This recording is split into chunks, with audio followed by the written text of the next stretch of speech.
em Deus pode ainda perdoar, esquecer pecados meus, minha vida transformar. Eu que sempre resisti, sua ira suscitei, seus apelos não ouvi, transgredi a sua lei. Arrependo-me, Senhor, tenho ao mal grande aversão, sinto na alma intenso horror, posso ter o teu perdão.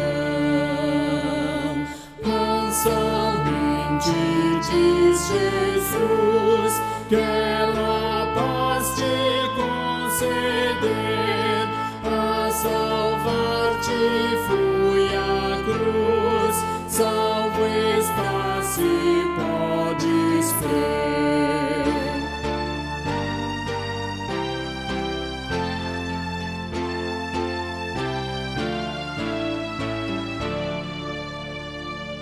Sim, eu creio e salvo estou, reina gozo lá no céu, pois a nova já chegou, de mais um que nele creu. Boa noite, irmãos e irmãs. Estamos chegando ao final de mais um dia que o Senhor nos deu para o louvor da sua glória.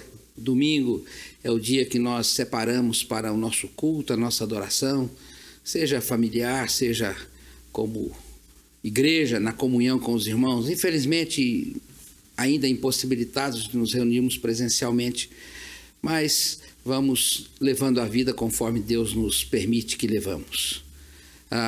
Nós temos o privilégio de ouvir nesta noite o nosso irmão reverendo Oséias. Passamos a palavra para que ele exponha o texto e aquilo que o Senhor colocou no seu coração. Que Deus possa abençoar os nossos corações na recepção da mensagem do Senhor. Boa noite, meus irmãos. É bom estarmos novamente reunidos com os irmãos, ainda que virtualmente, mas reunidos para louvarmos e bendizer o nome do Senhor nesse dia que o Senhor reservou para que nós pudéssemos louvar e bendizer o nome dEle. Nesta noite eu quero continuar tratando do assunto que nós começamos no dia 7/6, da insatisfação ao contentamento. Para tanto, quero ler com vocês e os convido a acompanhar nas vossas Bíblias no Salmo de número 32. Salmo de número 32. Diz assim a palavra do Senhor: Bem-aventurado aquele cuja iniquidade é perdoada, cujo pecado é coberto. Bem-aventurado o homem que o Senhor não atribui iniquidade, e em cujo espírito não há dolo. Enquanto calei os meus pecados, envelheceram os meus ossos pelos meus constantes gemidos todo dia. Porque a tua mão pesava dia e noite sobre mim, e o meu vigor se tornou em sequidão de estio. Confessei-te o meu pecado, e a iniquidade não mais ocultei. Disse: confessarei ao Senhor as minhas transgressões, e tu perdoaste a iniquidade do meu pecado. Sendo assim, todo homem piedoso te fará súplicas em tempo de poder encontrar-te. Com efeito, quando transbordares as muitas águas, não o atingirão. Tu és o meu esconderijo, tu me preservas da tribulação e me cercas de alegre cantos de livramento. Instruir-te-ei e te ensinarei o caminho que deves seguir, e sob as minhas vistas te darei conselho. Não sejais como o cavalo ou como a mula sem entendimento, os quais com freio e cabresto são dominados, de outra forma não te obedecem. Muito sofrimento terá que curtir o ímpio, mas o que confia no Senhor, a misericórdia o assistirá. Alegrai-vos no Senhor e regozijai-vos, ó justo. Exultai, vós todos que sois retos de coração. Oremos ao Senhor. Senhor, nós te louvamos, te bendizemos, glorificamos o teu nome, porque grandes coisas o Senhor tem feito por nós e nós podemos nos alegrar. Podemos, ó Deus, convictos do teu amor e da tua graça, bendizer e glorificar o nome do Senhor. Senhor, esse momento em que nós nos deparamos diante da tua palavra, ó Senhor, rogamos que pela tua palavra, Senhor, fale conosco. Fale, ó Deus, por meio desta palavra, de maneira que possamos ser edificados, consolados, exortados pela tua graça, Senhor, derramada sobre as nossas vidas como pessoa, como família e como igreja. Assim nós te louvamos, no nome santo e precioso de Cristo Jesus. Amém e amém.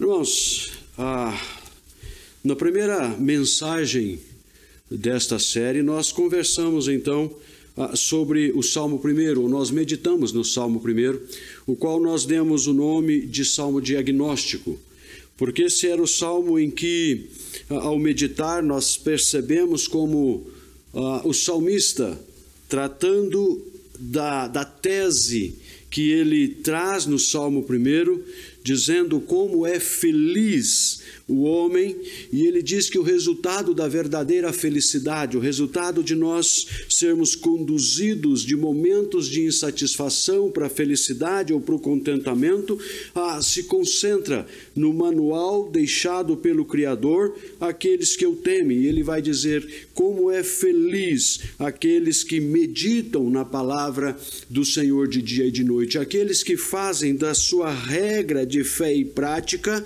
o manual deixado pelo Criador, e ele vai afirmar esta verdade ao longo daquele salmo. Por isso nós chamamos esse salmo do salmo diagnóstico, de um salmo em que ao longo dele o salmista vai defendendo a ideia de que felicidade não está centrada numa cultura altamente hedonista como esta em que nós vivemos, mas a verdadeira felicidade, ela é encontrada, ou ela está no fato de buscarmos a direção para as nossas vidas em meio desse manual ou da instrução que nos é deixada pelo Criador.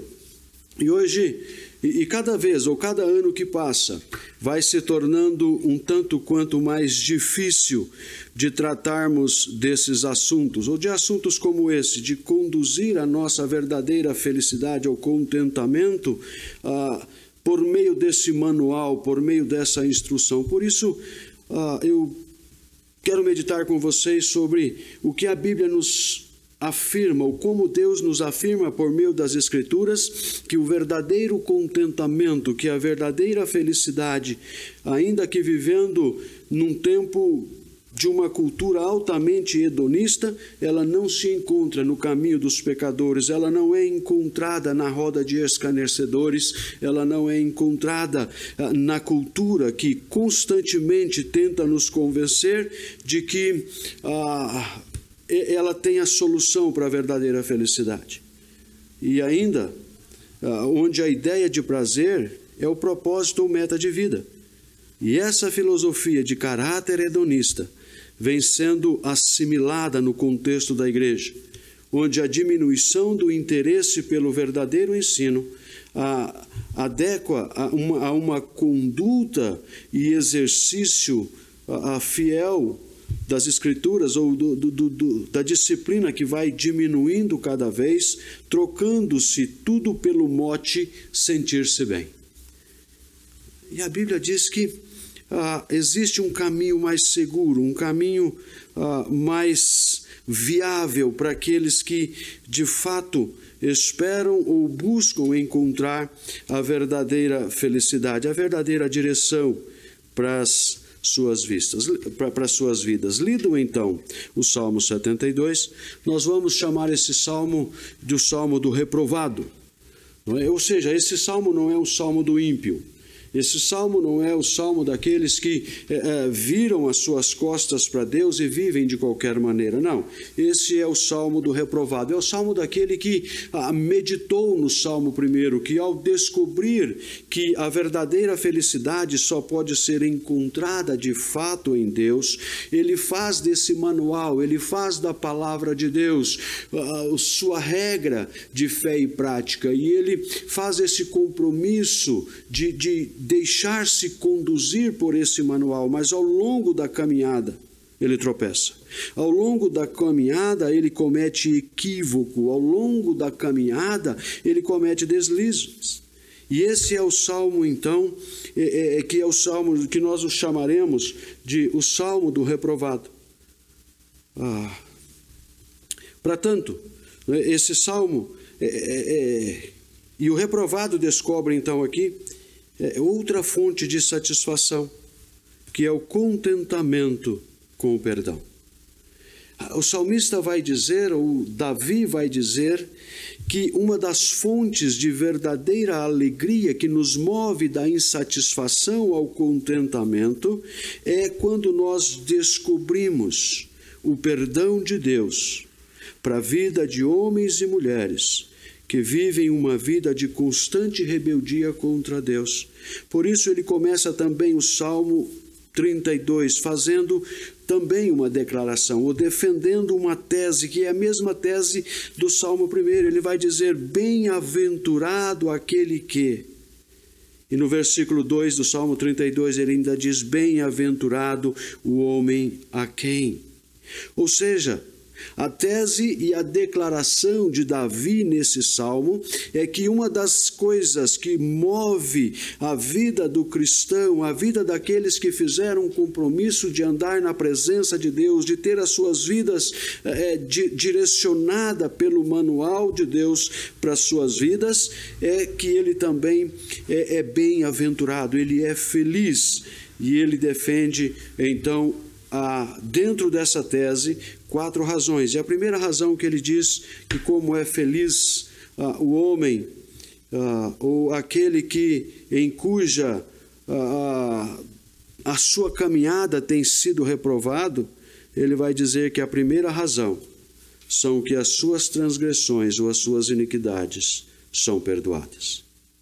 Mas o que significa iniquidades perdoadas? Muitos de nós associamos a palavra pecado a atos, a atitudes, a momentos em que nós cometemos deslizes. Mas, por exemplo, como esta manhã, de alguma maneira, através de pensamentos, eu tenha cometido algum deslize. Quem sabe, comentando sobre alguma coisa, eu... fiz uma mentira, falei uma mentira. Quem sabe essa manhã demonstrei ou desonrei meu pai e a minha mãe. Nós associamos pecados a esses momentos pontuais, a esses momentos em que nós cometemos certos deslizes e lidamos com estas coisas como se elas fossem algo estranho à nossa natureza e por um momento de descuido nós pecamos. Mas essa palavra iniquidade, ela aponta para uma atitude, ela aponta para uma natureza. E o que o salmista está dizendo aqui é que ele, em sua essência ou em sua natureza, é um pecador, que não há nada nele mesmo que possa produzir em Deus um desejo, pelas suas atitudes e gestos, de receber perdão do Criador. E o seu coração anda constantemente em rebelião contra Deus. E por isso ele diz, como é feliz aquele que, apesar de ser rebelde de coração, é surpreendido pelo fato de que alguém carrega a sua rebeldia, de que alguém toma sobre si os seus pecados, as suas transgressões, as suas iniquidades. E a segunda razão que ele diz é porque esses pecados são cobertos, ainda no verso 1, E aqui a palavra pecado tem um sentido de errar o alvo. Aqui sim ela é pontual. A primeira fala da nossa vida contínua de rebeldia, essa nossa inclinação para o pecado. Não é? Alguém disse certa vez que nós somos pós-queda como um carro desalinhado. Basta Deus soltar a direção da nossa vida um pouquinho e a gente continuamente seguimos na direção equivocada. Mas agora, quando Davi diz que os nossos pecados são cobertos, aí sim ele vai se referir ao fato de nós errarmos o alvo, o fato de nós não conseguirmos cumprir muitas vezes com aquilo que nós falamos, com o nosso desejo de fato, vivermos uma vida justa e agradável na presença desse Deus maravilhoso. Por isso o salmista diz: como é feliz aquele cujos seus pecados são apagados dos registros. Ou seja, Deus, por mera graça e bondade, apaga dos registros dos anais eternos as nossas transgressões e não mais se lembram deles. É mais ou menos o que diz em Apocalipse 20, versículo 12, que diz que existem livros com registro do nome de todas as pessoas no céu, grandes e pequenos, ricos e pobres, ou seja, temos aqui uma representação da totalidade de todos os homens. E nesse registro encontram-se guardados todos os atos dos justos e dos injustos. E aí, o seu nome vai ser citado, o meu nome vai ser citado naquele dia, diante do grande tribunal, do tribunal de Deus, e tudo que você fez de errado vai aparecer ali. Tudo, até aqueles pecados que nós, só de lembrarmos deles, nos causa pavor. E a Bíblia diz que, dá-nos a entender que naquele dia, diante do tribunal, Deus trará a consciência de forma muito clara. Não é que não há justo, que não há um sequer. Eu me lembro de uma propaganda que eu vi nos Estados Unidos relacionado à introdução em uma determinada igreja em que as pessoas todas de branco se deparavam ou tinham que passar por uma balança. E a balança, diferentemente de peso, ela tinha de um lado da balança a santidade e do outro lado o pecado.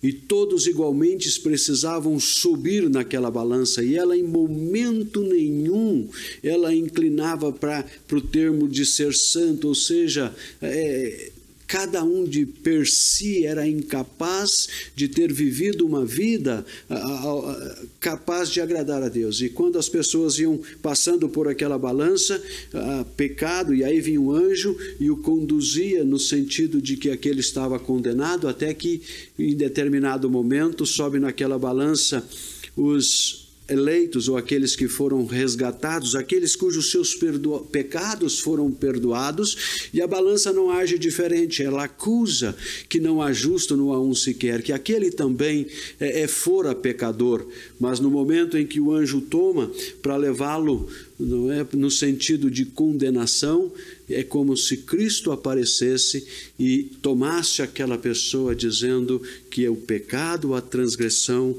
dele fora completamente apagado e que não há mais nenhum registro, porque fora comprado e lavado e redimido pelo sangue do Cordeiro.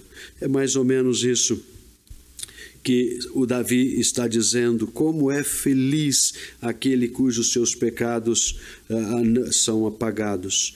E ainda a terceira razão: o Senhor não atribui iniquidade, ou seja, o Senhor não atribui culpa, Ele lança essas transgressões, esse pecado, essa iniquidade, esses erros, e Ele não mais os contabiliza, e eles não mais têm a influência na vida dos redimidos de causar-lhe prejuízos ou condenação, porque fora pago por Cristo Jesus. E Deus, então, não mantém em mente os erros desse pecador. E a quarta razão, ainda produzido dentro do primeiro ponto, é que como é feliz aquele é em quem não há hipocrisia, ainda no versículo de número 2, no espírito cujo não há dolo, é a mesma palavra para hipocrisia. E essas últimas linhas são talvez as mais importantes, especialmente na cultura em que nós vivemos, uma cultura incapaz de assumir uma postura consciente de suas limitações e de nossas necessidades de nos achegarmos a Deus em confissão de pecado, de reconhecer que somos limitados, onde nós vamos criando cada vez mais uma persona e vivemos movidos por essa persona. Vamos nos tornando cada vez mais acusativos e tudo que nós fazemos que vai na contramão do manual de Deus, que vai na contramão daquilo que de fato deveríamos fazer, nós sempre apontamos uma justificativa para aquilo que nós fazemos. Os demais, a circunstância, aquilo que está à nossa volta passa a ser a causa ou a justificativa porque agimos de tal maneira. E a quarta razão que Davi vai dizer é como é feliz aquele em quem não há hipocrisia, em cujo espírito não há dolo. Porque, queridos, ao longo desta caminhada nós tropeçamos muitas vezes e erramos o alvo, que é viver uma vida de obediência às leis de Deus. E por isso o salmista diz como é feliz aquele em cuja o espírito não há dolo. A palavra hipocrisia no grego, ela está baseada nos artistas gregos que colocavam máscaras para interpretar papéis. Ou seja, eles interpretavam papéis que na realidade não eram eles. O que é hipocrisia? Hipocrisia é quando, diante de Deus, a gente chega e tenta se relacionar com Deus como se de fato Deus não nos conhecesse, como se de fato Deus não sondasse o mais íntimo do nosso coração. E quando diante de Deus nós tentamos jogar a culpa dos nossos erros e dos nossos deslizes sobre outras pessoas. Davi vai dizer como é feliz o homem ou a mulher que pisou na bola, mas chegou à presença de Deus e diz: Senhor, me perdoa, eu errei. Isso nos faz lembrar da nossa necessidade de que nada, absolutamente nada está oculto diante dos olhos de Deus. E que devemos aprender a dizer para Deus e para as pessoas à nossa volta, que nós erramos, que a culpa muitas vezes dos deslizes é nossa, e não do nosso cônjuge, e não dos nossos filhos, e não do governo, mas nós, por causa da nossa tendência pecaminosa, nós temos essa tendência às vezes de lidar com Deus com um espírito de hipocrisia. Isso nos faz lembrar do próprio Davi. Quando ele é confrontado pelo profeta Natan em 2 Samuel capítulo 12. Os irmãos lembram que após ter cometido aquele deslizes, após ter adulterado com Betseba, após ter mandado matar o seu marido, Davi lida com a situação como se ninguém soubesse da história. Até que determinado dia Deus manda Natan ir até Davi e diz para Davi: olha, Davi, eu sei o que aconteceu. Você pode até ter conseguido camuflar a situação, Davi, mas eu sei exatamente o que aconteceu. E por meio daquela história contada por Natan, Davi fica irado e ele diz: esse homem deve morrer.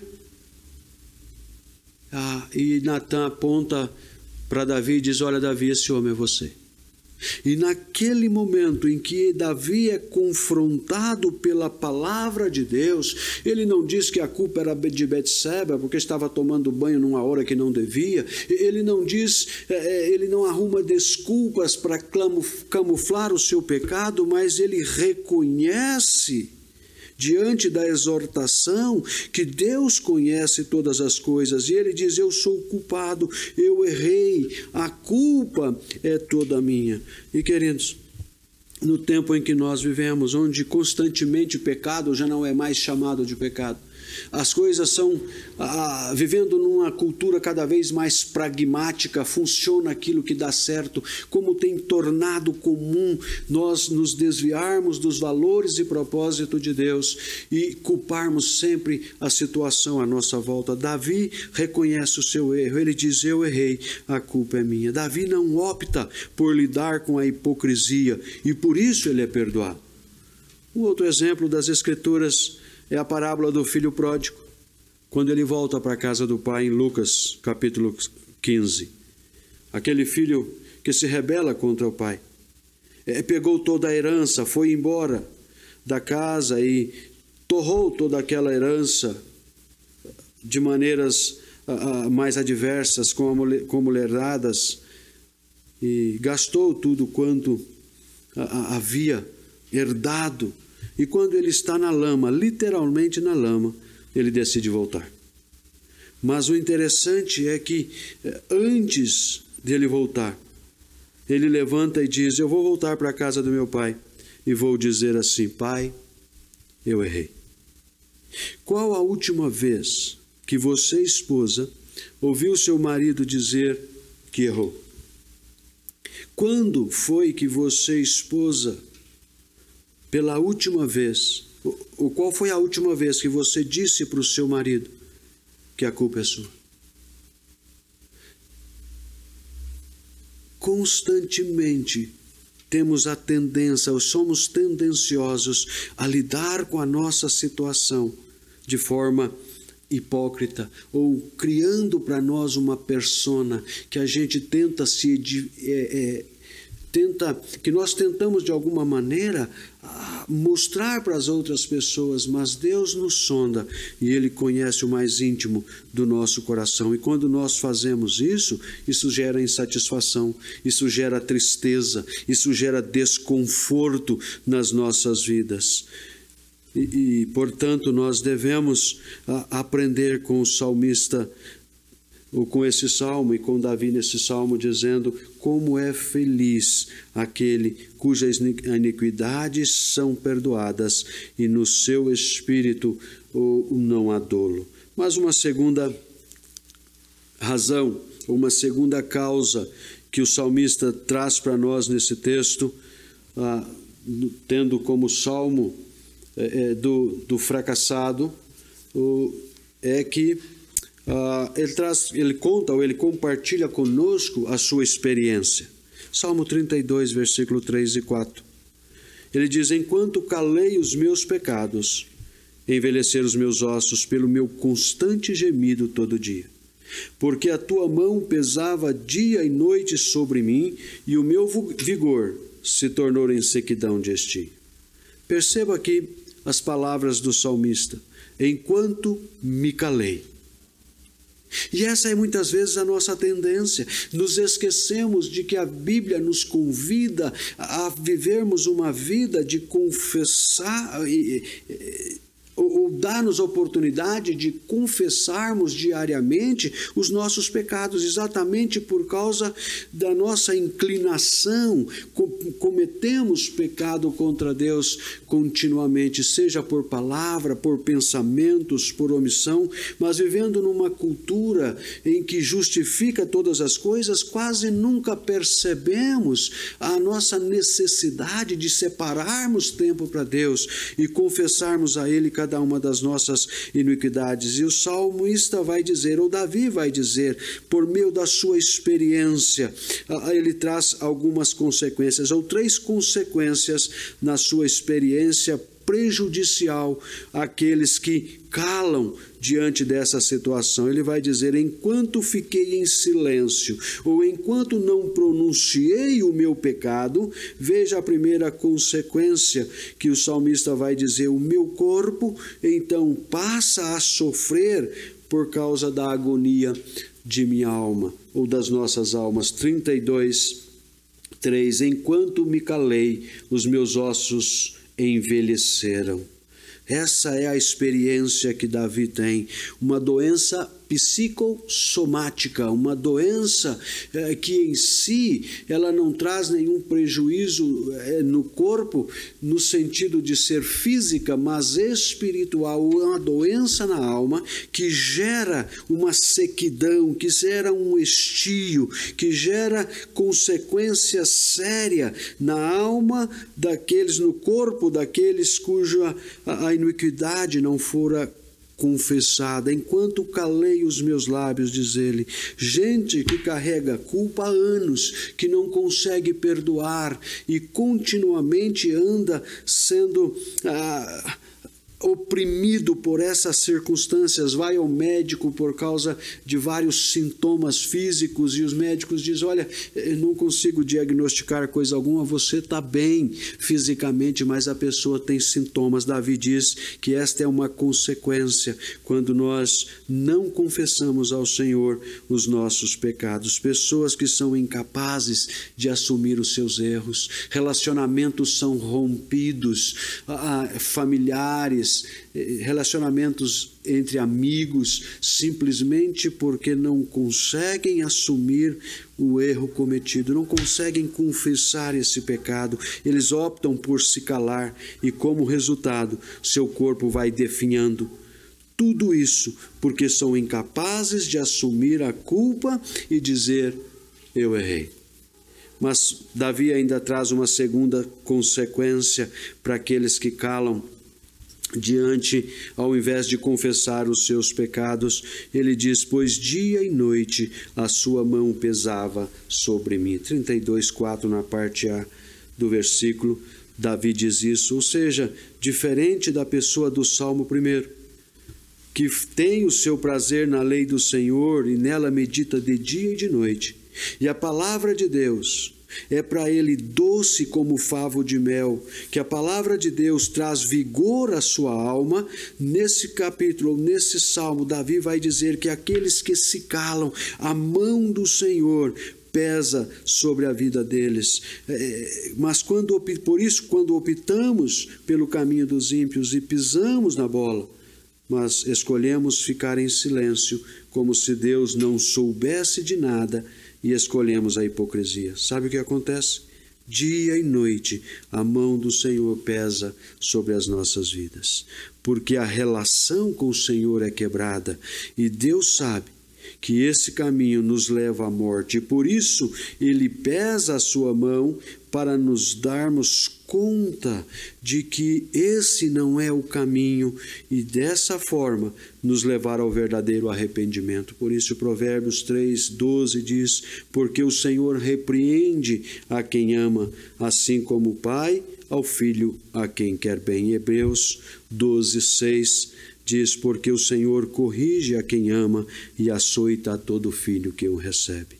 Portanto, uma segunda consequência é que a mão do Senhor pesa sobre a vida dos eleitos, daqueles que de fato fizeram compromisso com Deus, mas em algum momento tropeçaram, em algum momento se deslizaram, e o Davi está dizendo que o caminho é a confissão dos nossos pecados, é termos consciência de que somos limitados e devemos fazer isso não apenas em relação a Deus, caso tenhamos quebrado esse vínculo com aqueles que estão à nossa volta, devemos sim confessar o nosso pecado a Deus, mas devemos também fazê-lo com aquelas pessoas que estão próximas de nós, com aqueles cujo pecado também cometeu algum transtorno,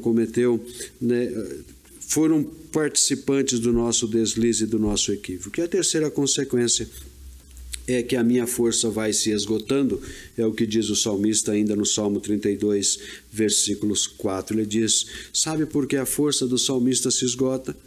Porque quando ele caminha de acordo com o Salmo 1, vivendo sobre os valores e princípios de Deus e tendo o seu prazer e contentamento na lei do Senhor, quando vêm as lutas, ele se encontra plantado ao lado do rio que o sustenta em tempos de aridez.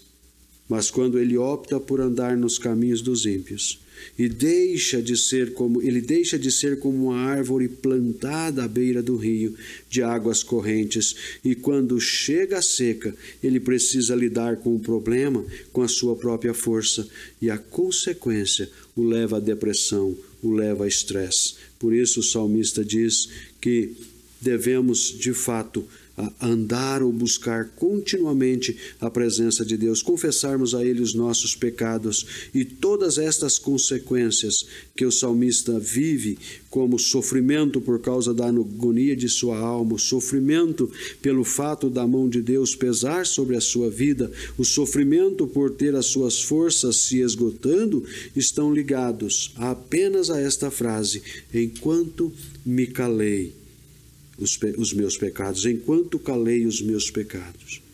Veja, mas aí vem o 5º versículo, que é uma mudança de direção nesse salmo, que diz assim: confessei o meu pecado e a minha iniquidade não mais ocultei.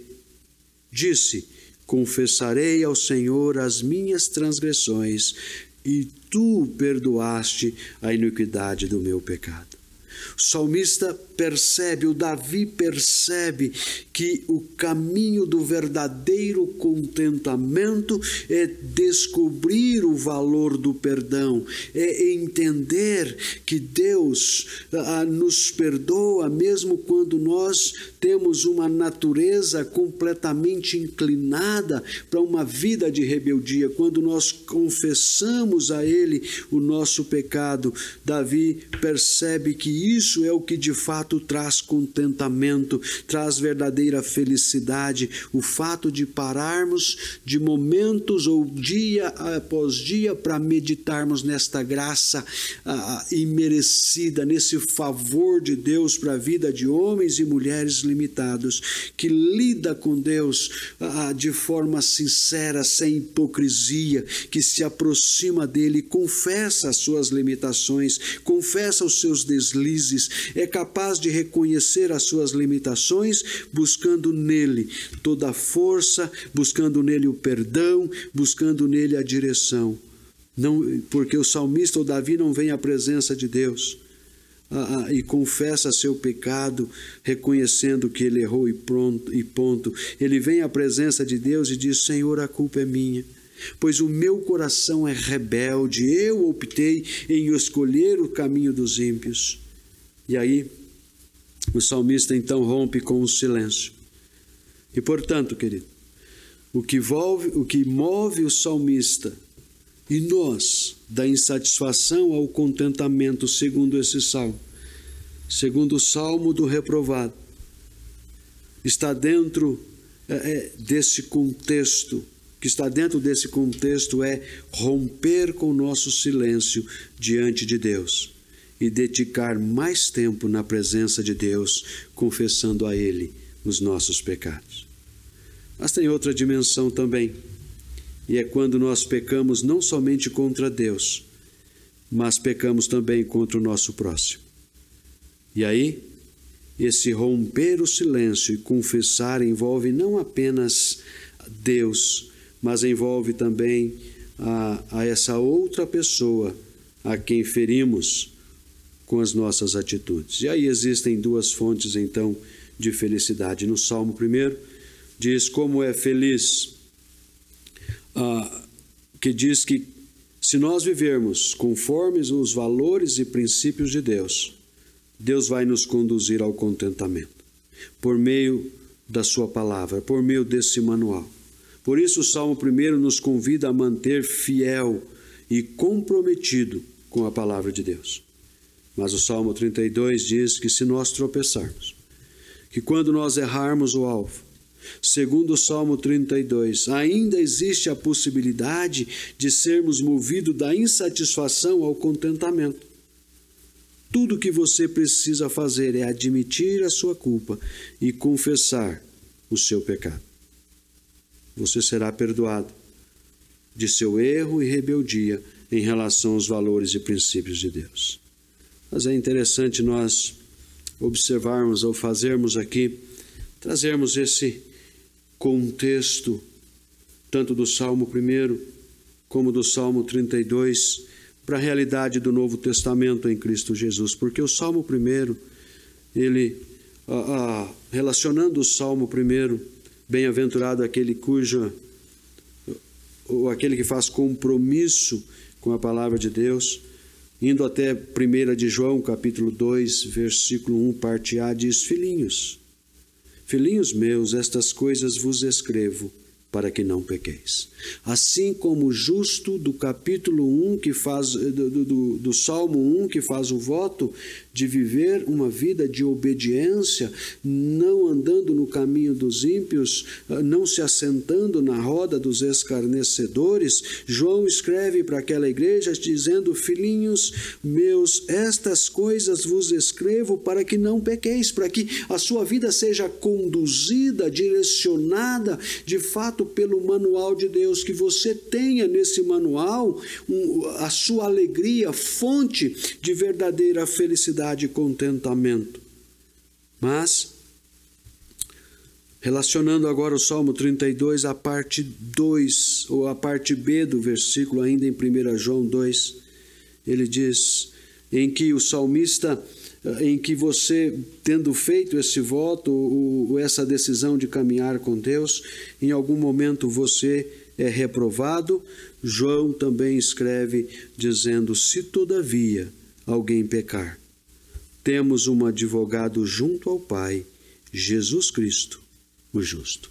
Tanto o Salmo 1 quanto o 32 não está centralizado ou focado na capacidade humana de ser justo ou de ser perdoado por meio das suas atitudes. Tanto o Salmo 1 como o Salmo 32 aponta para Cristo Jesus, o único de fato justo, o único capaz de fato de perdoar as nossas transgressões, o único de fato capaz de mediar toda esta situação e nos conduzir de fato a uma vida de contentamento, porque Jesus Cristo é o justo que pagou a sua dívida e Ele é o único que nos oferece de fato perdão, para te conduzir hoje da insatisfação ao contentamento.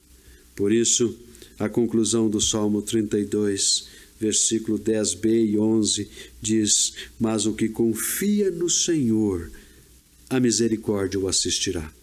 Alegrai-vos no Senhor e regozijai-vos, ó justo, exultai vós todos os que sois retos de coração, ou vós todos que sois justificados, vós que de fato compreendem que ao longo da nossa caminhada haverá momentos de deslizes, mas não nos lidaremos com essa situação por meio da hipocrisia, mas reconhecendo que em Cristo Jesus podemos confessar as nossas transgressões e nele encontraremos perdão para as nossas almas. Vamos orar? Senhor, nós te louvamos, glorificamos e bendizemos o nome do Senhor, porque, ó Deus, em um mundo cada vez mais humanizado, em um mundo cada vez mais preocupado com o sentir-se bem, o Senhor vai nos exortando por meio da Tua palavra que o verdadeiro contentamento, a verdadeira felicidade, ela não se encontra na cultura. A cultura não tem o que nos dizer sobre de fato como sermos felizes. Mas a palavra do Senhor nos instrui, nos direciona, mostrando-nos que a verdadeira felicidade, o verdadeiro contentamento está na palavra de Deus. Mas, ó Deus, também nos orienta que ao longo desta caminhada tropeçaremos, cometeremos deslizes. Mas o Senhor diz que o caminho para a verdadeira felicidade e contentamento é reconhecer as nossas limitações. É reconhecer que não somos capazes em nós mesmos e por isso nos inclinar diante do Deus soberano pela mediação de Cristo Jesus e sermos sinceros, dizendo que nós falhamos, que nós tropeçamos. E o salmista, ou a tua palavra, nos diz que quando nós lidamos sinceramente com esse fato, reconhecemos de fato quem nós somos, encontramos graça. Por isso nos diz que se alguém pecar, temos um advogado junto ao Pai, Jesus Cristo justo. E Senhor, nós te louvamos, nós te bendizemos, porque a tua palavra é a verdade. Instrui-nos, ó Deus, por meio dela.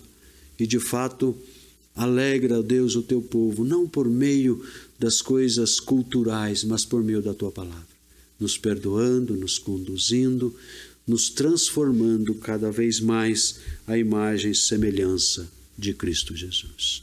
Porque é no nome dele que nós oramos. Assim, irmãos, que a graça do nosso Senhor e Salvador Jesus Cristo, que o amor de Deus o Pai e a doce consolação do Espírito Santo repouse sobre as vossas vidas e sobre ela permaneça até aquele dia em que veremos Cristo face a face. Amém.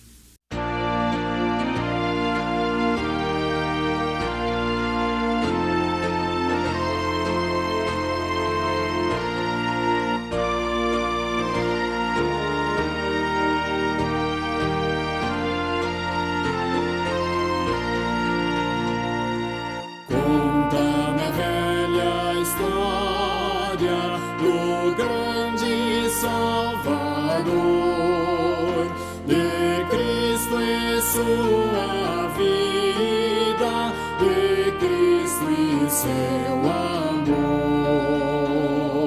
Com pausa e paciência, pois quero penetrar a altura do mistério que Deus me pode amar. Conta-me a velha história que fala ao coração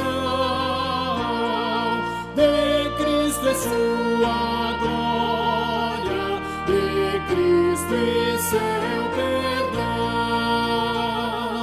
Fala-me com ternura do amado Redentor, a mim que tanto sofro por ser pecador. Oh, que consolo traz-me em tempos de aflição, ouvir a velha história que alegra o coração. Conta-me a velha história que fala ao coração de Cristo e sua glória, de Cristo e seu perdão.